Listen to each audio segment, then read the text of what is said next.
muncullah falsafah baru tentang OTT yang tidak ada dalam hukum manapun. Mohon maaf ini saya beda pendapat nih, karena saya profesornya itu mantan ketua Mahkamah Agung juga yang kasih tahu saya. Tidak ada itu Pak.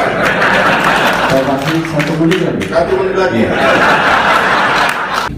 Cuma tadi itu semua penilaian kita tentang ini semua dikotori oleh keraguan kepada moralitas. Itu yang persoalan. Dan ini yang membuat kita ini stres gitu, karena basis penilaiannya terlalu ramai. Apalagi ketika ruang sidang itu dikotori oleh isu-isu yang non legal prosedural. Terlalu banyak isu moral, terutama dalam kasus tipikor. Ruang sidang tipikor itu berbau moral gitu loh. Ya, adegan ranjang perselingkuhan. Apa itu? Udahlah, itu serahkan Tuhan, ada pengadilan akhirat nanti. Jangan dibikin dunia. Saya ini pelaku politik Pak, 15 tahun sekarang ini ya. Kalau musim pemilu datang, kita ngos-ngosan juga. Bapak kira orang nggak menggap-menggap kalau datang musim kampanye. Kita ngos-ngosan juga. Periksa rekening kiri-kanan nggak cukup ini. Saya pemilu yang lalu Pak, mobil saya tinggal satu yang saya nggak jual. Jual dulu lah, ya kan? Nah itu tadi, uang pribadi adalah uang privat. Uang pribadi adalah uang partisan. Kalau dia masuk ke dalam politik, dia akan partisan. Makanya banyak di daerah-daerah di habis pilkada itu ada orang tetangganya bilang, kasihan dia stres tuh kalau pilkada. Pusing dia. Kalau menang tetangganya bilang, syukurlah dia kembali modal nanti. Apa itu kembali modal? Nyari peluang Pak. Makanya kalau 560 anggota DPR ini tidak secara jujur, Pak Saud terima kasih tadi dukungannya, baru sekarang ini ada orang KPK bilang perlu berapa sih? Gitu dong dari dulu.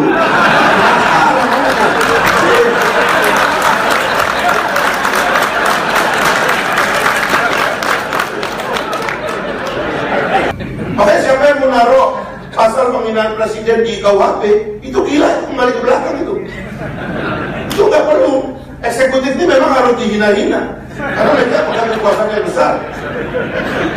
Bukan, ini filsafatnya. Ada konteks. Demokrasi itu memerlukan cara berpikir yang lebih complicated, dan manusia atau kita ini harus mau dealing with isu-isu yang complicated, ya, kompleks ya. The art of managing complexity, itu namanya demokrasi.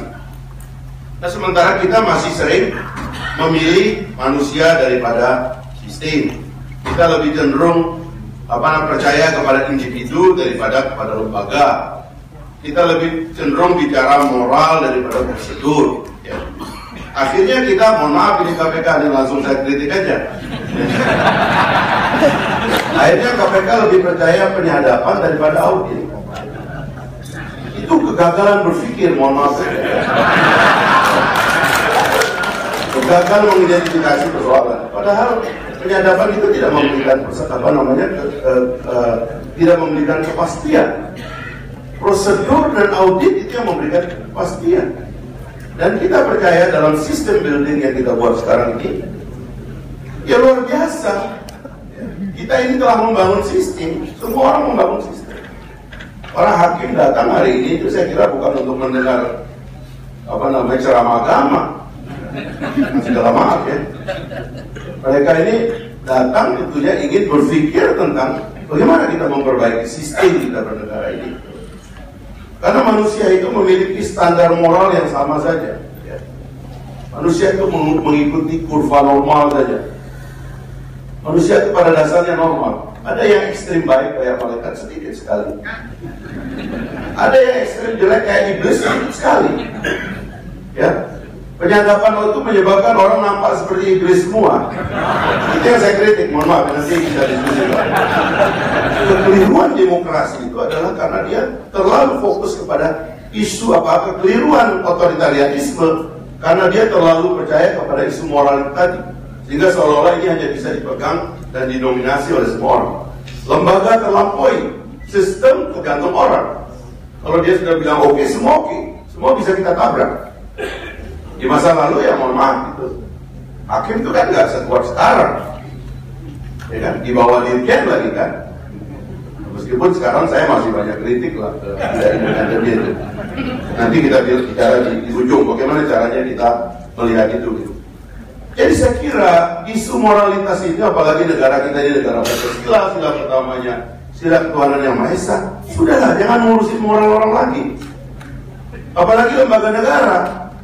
Lembaga negara itu mohon maaf Pak Saudi, nggak usah ngurusin moral orang, nggak usah lah. Ya.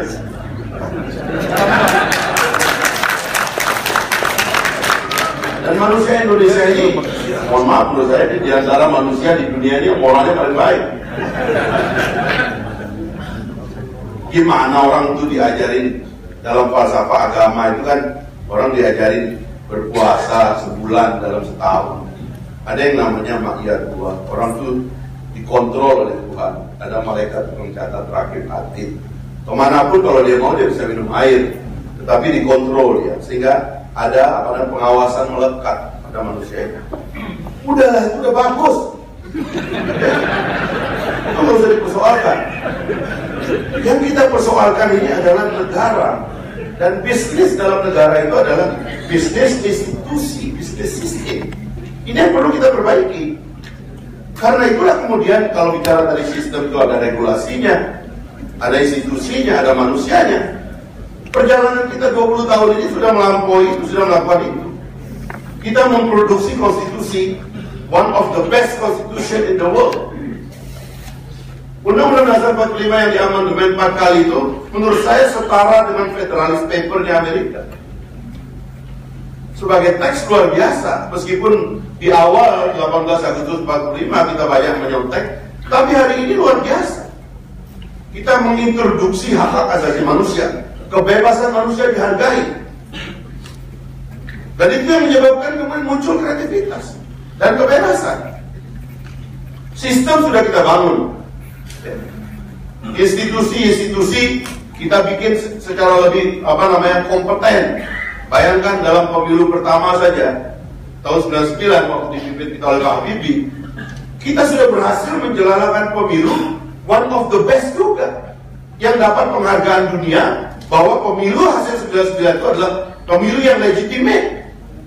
Loh, ini kan karya kolektif bangsa Indonesia. Punya KPU tahun 55 saja sudah dihormati hasil pemilunya, ya kan? Tahun 99 dihormati lagi. Dan sekarang kita membuat sistem pemilu ini yang makin lama menurut saya makin baik. Dari hari ke hari gitu. Cuma tadi itu semua penilaian kita tentang ini semua dikotori oleh keraguan kepada moralitas. Itu yang persoalan. Dan ini yang membuat kita ini stres gitu, karena basis penilaiannya terlalu ramai. Apalagi ketika ruang sidang itu dikotori oleh isu-isu yang non legal prosedural. Terlalu banyak isu moral, terutama dalam kasus tipikor. Ruang sidang tipikor itu berbau moral gitu loh. Ya, adegan ranjang perselingkuhan. Apa itu? Udahlah, itu serahkan Tuhan, ada pengadilan akhirat nanti. Jangan dibikin dunia. Nah, maka kemudian kalau kita bicara, ya kita udah mengintroduksi trias politika secara sempurna. Kita sadar the power of executive. Dan eksekutif adalah induk semang dari power. Kecenderungannya itu adalah korup. Power tend to corrupt, absolute power corrupt absolutely. Karena itulah kemudian, karena kita sadar eksekutif itu adalah kekuatan yang luar biasa, sampai sekarang ya, kalau Pak Usman, kita ini kan kamar legislatif itu sama kamar yudikatif, kalau kita hitung anggaran yang kita kontrol kan cuma 1%. 99% of the national budget itu dikontrol eksekutif. Eksekutif itu punya kecenderungan untuk korup karena dia memang adalah pusat dari kekuasaan. Kita ini di legislatif dan yudikatif itu adalah anak-anak dari power yang namanya eksekutif. Karena pada awalnya mereka yang kontrol ini semua. Dulu zaman kerajaan, raja adalah pembuat undang-undang, raja juga adalah pengadil, raja memberi maaf, raja melaksanakan eksekusi dan pemerintahan. Lalu disadarilah, lahirlah teori-teori tentang pemisahan cabang-cabang kekuasaan, lahirlah legislatif untuk membuat undang-undang dan kontrol over jalan pemerintahan, dan lahirlah yudikatif sebagai pengadil. Makanya dalam falsafahnya lahir teori tentang contempt of parliament dan contempt of court. Tidak ada contempt of eksekutif, karena eksekutif sudah terlalu kuat. Makanya siapa yang menaruh pasal penghinaan presiden di KUHP, itu gila, itu kembali ke belakang itu. Itu nggak perlu. Eksekutif ini memang harus dihina-hina, karena mereka punya kekuasaan yang besar. Bukan, itu filsafatnya. Ada contempt of parliament. Kenapa muncul contempt of parliament? Supaya dia dalam mengawasi pemerintahan, dia kuat. Meskipun belum sempurna, ya kami berusaha. Kita membuat undang-undang MP3 meskipun eksekutif. Ya sekarang agak bagus di Pak ini, karena dia pernah jadi anggota DPR. Gak bisa Pak, seperti yang terjadi sekarang. Sistemnya presidensil. Tapi dengan segala maaf, gara-gara ada partai yang diajak masuk kabinet satu orang, eksekutif lalu kemudian mengontrol kepada legislatif. Sehingga legislatifnya kebanyakan diam. Karena hampir semua partai, Pak Usman nggak masuk saya kira ya Pak Usman ya. Hampir semua partai ada di dalam pemerintahan. Lalu kemudian DPR mau dikontrol, nggak boleh ngomong, maaf, nggak boleh kritis. Apa ini? Ini adalah gambar besar yang harus kita lihat secara baik.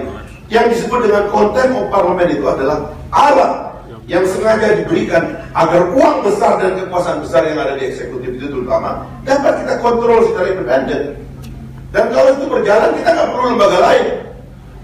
Jadi teori Pak Saud tentang kasih kami 25.000, kami kontrol moral pejabat itu salah Pak. Itu ada anasir otoriter dalam cara berpikirnya. Tidak bisa begitu. Ini sistemnya sudah ada kok, namanya trias politika. Sama dengan hakim. Kenapa kita memerlukan undang-undang kekuasaan kehakiman yang lebih kuat? Sehingga hakim itu, mohon maaf ya, jangan dia ngemis-ngemis kepada eksekutif. Termasuk juga kepada DPR, gak usah kita anggaran DPR. Usah kasih persentase aja dari APBN. Nah, ini cara kita saling menjaga, ini bukan soal gagah-gagahan Pak. Ini cara kita saling menjaga kok. Kalau peradilan kita ini tidak independen, karena di dalam ruang sidangnya berbau kepentingan eksekutif, siapapun eksekutif itu yang bisa menyajikan alat bukti seenaknya, yang bisa menghadirkan saksi seenaknya, lalu di situ mengotori ruang sidang, bahaya. Pak Mahri penting, tapi kembali ke yang tadi. Tadi terkait pilkada tadi ya. Karena saya bicara tentang bagaimana menyelamatkan partai politik. Maka kalau kita bicara nanti itu tadi tiga kamar ini, kebetulan kamar yang tidak disuplai oleh partai politik itu cuma yudikatif. Ya. Karena itu saya menganggap independensinya lebih penting. Nah, kamar eksekutif ini sederhana Pak. Tadi kembali ke filsafat tentang moralitas manusia. Jadi begini, kalau pilkada itu sederhana begini. Bapak mau membiayai pemilu pakai apa Pak? Ada dua sistem atau tiga lah. Bapak mau dibiayai negara seperti di Eropa Barat begitu. Orang-orang partai itu ya nggak perlu dia kaya, dia cukup punya otak, punya hati, pidato di depan publik, medianya disiapkan oleh pemerintah. Ya rakyat bilang ini yang bagus. Bukan karena dia necis atau bisa bikin iklan setiap sudut. Ada di Amerika Serikat yang dibiayai oleh market, meskipun auditnya diperkuat. Sekali pidato nanti orang seperti dulu Obama pidato di Hollywood, sekali dia pidato dia dapat sekian juta dolar, ya.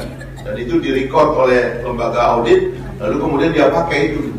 Atau pakai sistem hibrid, ya seperti di Jepang, di Kanada, itu yang ada instrumen-instrumen pemerintah tapi juga mengakomodir instrumen rakyat.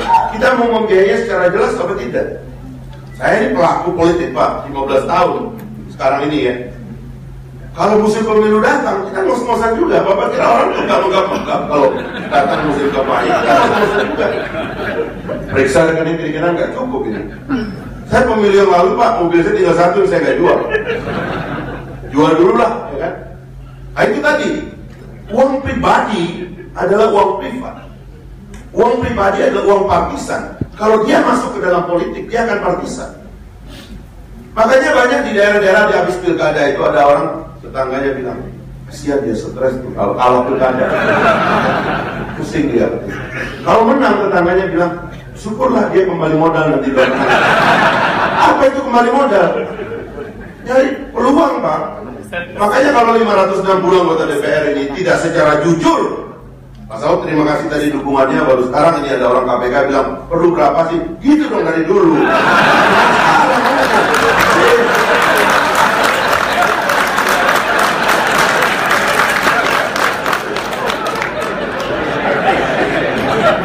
Karena perangai kita tentang uang ini sama, Pak. Mau KPK, mau DPR, mau hakim, sama perangai kita soal uang itu. Kalau nggak jelas kita cari sendiri, bos. Ini manusia, Pak. Manusia itu begitu dia lahir, yang dia cari pertama nyari makan. Makanya ada namanya inisiasi menyusui dini. Cari makan dia, Pak. Bapak larang dia berontak.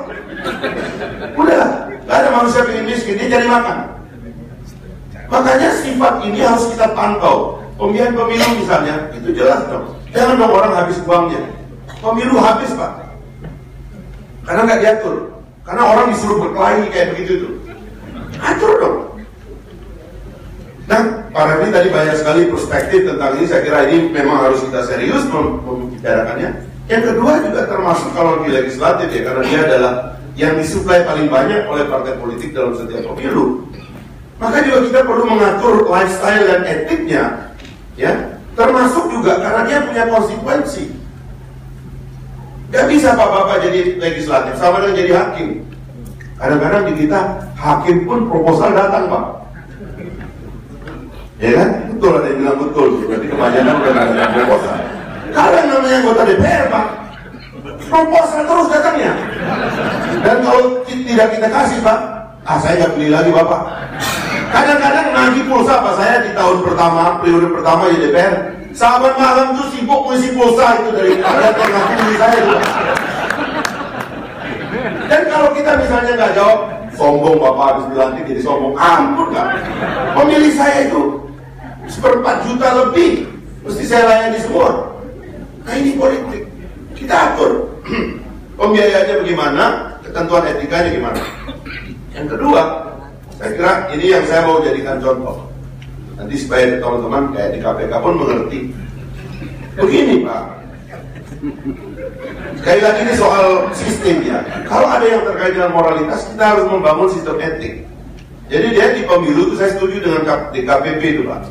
DKPP itu dari jutaan tadi tugas pemilu kata Pak Buratu, dia udah mecat ribuan Pak orang. Dan pemilu kita tetap kredibel loh, Pak. Padahal yang dipecat itu ribuan orang. 2.400 yang dipecat, Pak. Nah maksud saya, itu sama dengan saya memberikan contoh filsafat tentang presiden, Pak. Karena dia adalah elected official. Pak Jokowi saya bilang beli motor, kan itu lagi beli motor di Istana Bogor. Dia coba, dia tabrak orang di depan Istana Bogor. Kapolsek Bogor nggak boleh meriksa Pak Jokowi. Nggak boleh, karena dia presiden. Dia dibawa diangket dulu, lalu hak menyatakan pendapat, lalu dibawa ke Mahkamah Konstitusi, lalu dibawa ke sidang istimewa, dilucuti jabatannya, baru dia diperiksa oleh Polsek. Saya menginginkan sistem etik yang begini, Pak.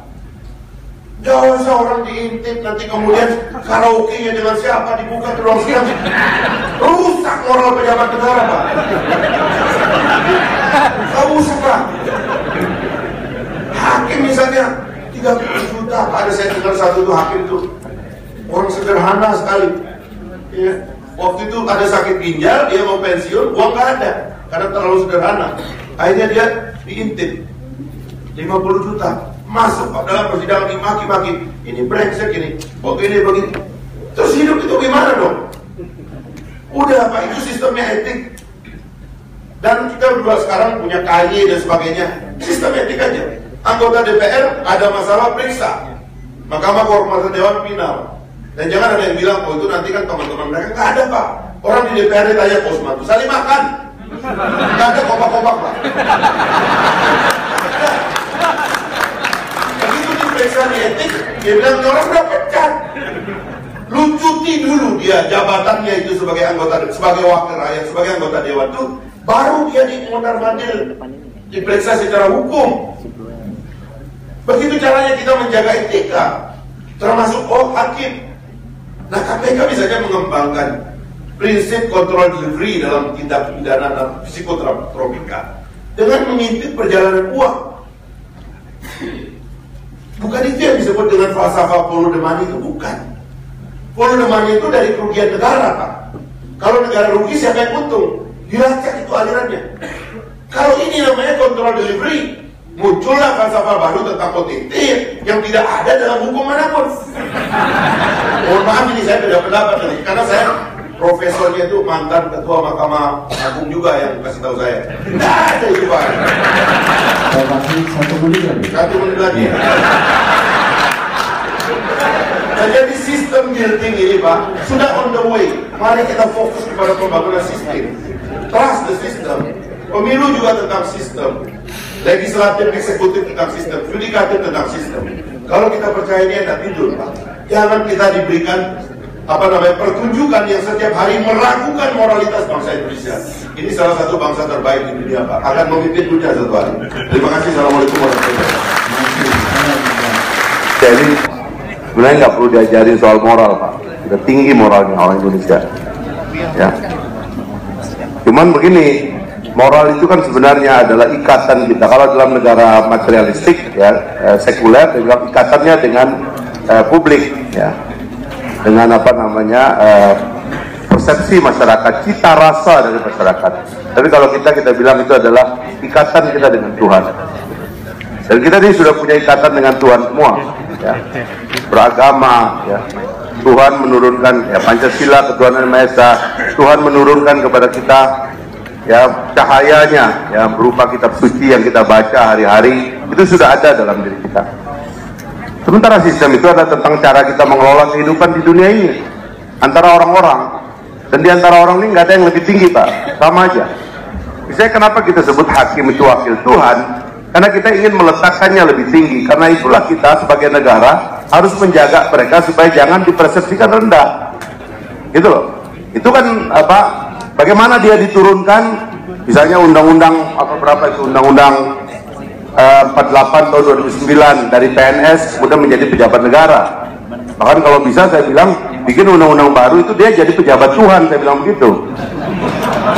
Maksudnya gini, saking kita mau memelihara dia supaya dia jangan terkena sesuatu yang menyebabkan nanti kita tidak saling percaya karena simbol dari hukum kita itu diperlakukan secara tidak baik begitu. Itu sistem namanya, Pak. Kalau Bapak mau mengurangi korupsi, ya caranya sudah ada kok di atas kertas. Kita sudah bisa mengimajinasi karena pada dasarnya manusia itu sama saja. Kalau di polisian ada korupsi, mohon maaf ini sekali lagi, di KPK juga ada korupsi, Pak. Mustahil itu. Udahlah, Pak, itu jangan Bapak sembunyi-sembunyi. Itu manusia begitu. Masalahnya kan KPK bisa meng-OTT kita nggak bisa meng-OTT dia. Ada itu aja sebetulnya. Nah, ini kritik sistem namanya. Ini namanya kritik sistem. Tidak ada orang istimewa, Pak. Manusia sama aja. Ya, jadi karena itulah kemudian mari duduk di atas kertas, paparkan sistemnya, bikin aturan yang menyebabkan aturan itu semua orang mengerti, tidak ada yang diistimewakan di situ, tidak ada concentration of power. Harus dibikin transparan, manusia atau pejabat negara itu hidup dalam etalase, hidup di dalam akuarium, sehingga kita bisa menyaksikan apa yang dia lakukan, kekuasaan apa yang dia pakai, uang apa yang dia pakai, kemana uang itu, diaudit.